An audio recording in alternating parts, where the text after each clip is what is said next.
안녕하세요. 랭킹TV입니다. 자녀를 두신 부모님이라면 아이가 학교 다닐 때가 되면 누구나 학원 한두 개는 보내고 있을 텐데요. 특히 코로나 기간 동안 학원을 보내는 것도 걱정이고 학원을 안 보내서 뒤처지는 것도 걱정이어서 많은 부모님들이 불안해하셨을 겁니다. 그래서 다른 분들의 자녀 학원 사정은 어땠는지 궁금하신 분들이 적지 않이 계실 것 같아서 오늘은 통계청에서 최근 발표한 사교육비 통계 자료를 들고 왔습니다. 이 영상으로 우리 아이 사교육비가 남들과 비교해서 적게 쓰고 있는 건 아닌지, 너무 과한 건 아닌지 등등에 대한 부분을 속 시원히 해결해 드리도록 하겠습니다. 어떤 내용이 있는지 차근차근 확인해 보도록 할까요? 우선 대한민국 사교육비 총액입니다. 2020년에 비해서 무려 21%나 상승한 23.4조 원입니다.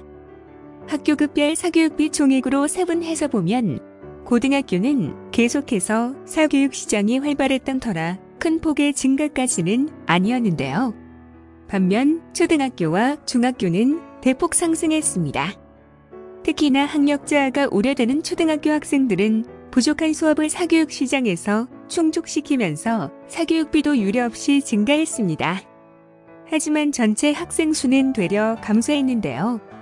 앞으로도 학생 수는 꾸준히 감소하겠지만 학생 수가 감소한다고 해서 사교육 시장의 규모가 쉽사리 서글어들 것 같지는 않습니다. 다음은 사교육 참여율 차트입니다. 비용이 상승한 만큼 참여율도 작년에 비해서 전반적으로 상승했는데요. 역시 저학년으로 갈수록 참여율이 더 큰 폭으로 상승했습니다. 특히나 초등학교는 무려 12.3%나 상승했네요. 그럼 주당 사교육 참여 시간은 얼마나 늘었을까요? 작년에 비해 1시간 반 정도가 증가했는데요. 초등학교는 무려 2시간 이상이나 증가했습니다. 사교육 참여율과 전체적 규모가 커진 걸로 보아 개별 사교육 비용도 대폭 상승했을 것으로 보이는데요. 먼저 학교급별 1인당 월 평균 사교육비부터 확인해 볼까요? 지금 보시는 차트는 전체 학생 1인당 월 평균 사교육비인데요. 총 사교육 비용을 사교육 참여 여부와 상관없이 전체 학생 수로 나눈 통계입니다. 2020년에 비해 무려 21.5%나 상승했습니다. 이 차트를 학교 급별로 나눠서 살펴볼까요? 역시 초등학교가 상승을 주도했네요. 무려 39.4%나 급등하면서 사교육 시장을 이끌었습니다. 이 자료를 학년별로 조금 더 세분해서 살펴보겠습니다.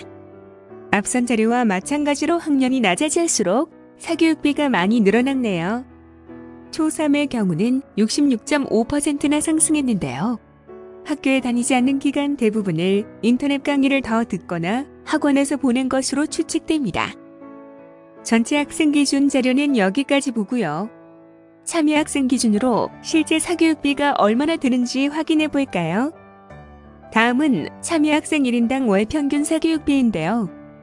총 사교육 비용을 사교육을 받은 학생 수로 나눈 자료입니다. 전체적으로는 8%포인트 상승했습니다. 위 자료를 학교 급별로 확인해 볼까요? 고등학교는 겨우 1% 상승했지만 초등학교가 무려 18.5% 오르면서 전체적인 1인당 사교육비 상승을 주도했습니다. 위 차트를 학년별로 나눠서 자세히 살펴볼까요? 앞선 전체 학생 기준과 마찬가지로 학년이 낮아질수록 사교육비가 많이 오른 걸 확인할 수 있습니다. 그런데 전체 학생 수 기준 통계보다 참여 학생 수 기준 통계 상승이 더 낮은 이유가 궁금하지 않으신가요? 그 이유는 다음과 같습니다. 참여 학생 통계는 신규로 참여한 학생 수가 늘어나 분모가 상대적으로 커진 반면 전체 학생 통계는 분모가 되는 전체 학생 수가 비슷하거나 낮아지는 추세이므로 전체 학생 통계의 상승률이 더 클 수밖에 없는 겁니다. 반대로 학생 1인당 사교육비를 본다면 참여 학생 통계가 당연히 더 높게 나오겠죠. 그래서 뉴스 같은 데서는 이슈를 만들기 위해 사교육비 상승률을 강조하고 싶으면 전체 학생 통계를 내세우지만 실제 들어가는 사교육 비용의 크기를 강조하고 싶을 때는 참여 학생 기준으로 보여주는 편입니다. 다음은 학생 1인당 월 평균 사교육비 지출 금액 분포표입니다. 10만원부터 70만원까지 고르게 분포되어 있는데요. 70만원 이상도 15%나 되네요. 전체적으로 사교육을 받지 않는 학생은 많이 줄었습니다. 그럼 사교육 받을 때는 주로 어떤 과목을 받을까요? 대부분은 영어와 수학이네요. 아무래도 국어는 학원을 다녀도 쉽게 효과를 보기 힘들어서 그런지 과외를 받는 비중이 상대적으로 적습니다. 예체능이나 취미 교양 과목은 주로 저학년에서 많이 받는 걸로 나타났습니다. 초등학교 때는 아무래도 태권도나 피아노 학원 혹은 미술학원을 한 개 정도는 다 다니니까요. 참여 학생의 과목별 사교육비도 비슷한 분포를 보여주고 있습니다. 참여 학생 기준으로 보니 국어와 사회, 과학 영역은 조금 더 비중이 올라갔네요. 다음은 가구소득 수준별 1인당 월 평균 사교육비와 참여율입니다. 확실히 가구소득 수준이 높아질수록 사교육비가 증가함을 알 수 있습니다. 학구열 높은 한국 사회에서 가계에 여유가 있으면 당연히 과외를 많이 받고 고가의 과외를 하겠죠. 다음은 성적 구간별 전체 고등학생 1인당 월 평균 사교육비 및 참여율입니다. 성적이 상위권으로 올라갈수록 사교육비도 올라가고 사교육 참여율 역시 높아짐을 알 수 있습니다. 이건 역시 당연한 현상일 텐데요.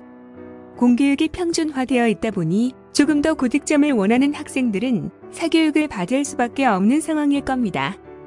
그렇다 보니 공교육에서 수준별 교육이 효과적으로 이루어지지 않는 이상 사교육이 사라질 것 같지는 않습니다. 다음은 지역별 1인당 월 평균 사교육비입니다. 대도시이고 인구가 밀집된 곳일수록 참여율이 높고 사교육비도 높아지고 있습니다. 아무래도 대도시에 사는 가구들의 소득 수준이 높다 보니 사교육도 많이 받는 거겠죠.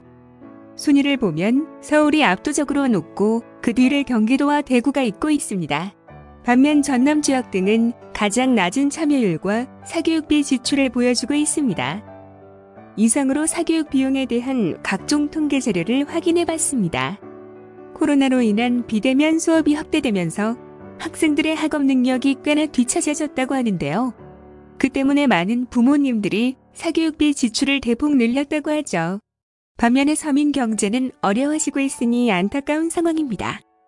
하지만 코로나가 일상의 풍토병으로 완화되어 가고 있는 중이고 리오프닝이 시작된 만큼 서민들의 살림살이가 조금이라도 나아지고 공교육도 하루빨리 정상화가 이루어지길 바랍니다.